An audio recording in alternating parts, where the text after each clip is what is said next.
কিরে আলু, তোর সমস্যা কি? নিজেকে কি মনে করিস তুই? কেন বেগুন ভাই, হঠাৎ এমন কথা কেন? আরে আর কথা বলিস না।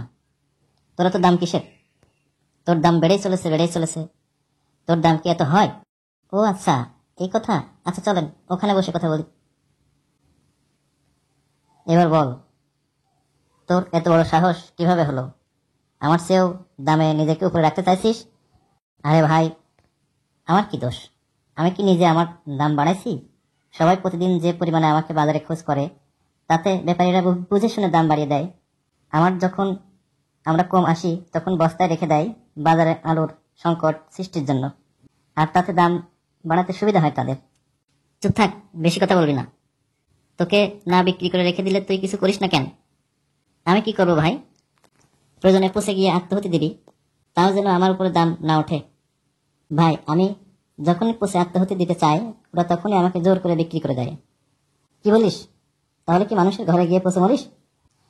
হ্যাঁ, অনেক সময় তাও হয়। আর মানুষ যখন আমাকে পচা আলু বলে ভাগাড়ে ফেলে দেয়। কি ভয়ঙ্কর ব্যাপার।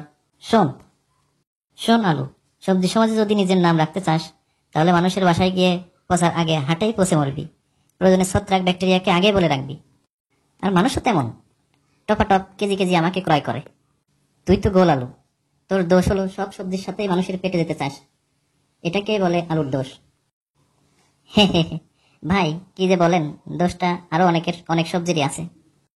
চুপ থাক। আবার যদি বেগুনের চেয়ে নিজেকে দামি বলে প্রমাণ করেছিস, সবজি সমাজ তোকে প্রত্যাখ্যান করবে। জি ভাই, আমি পরিস্থিতির শিকার, তবে আপনার কথা মনে রাখবো।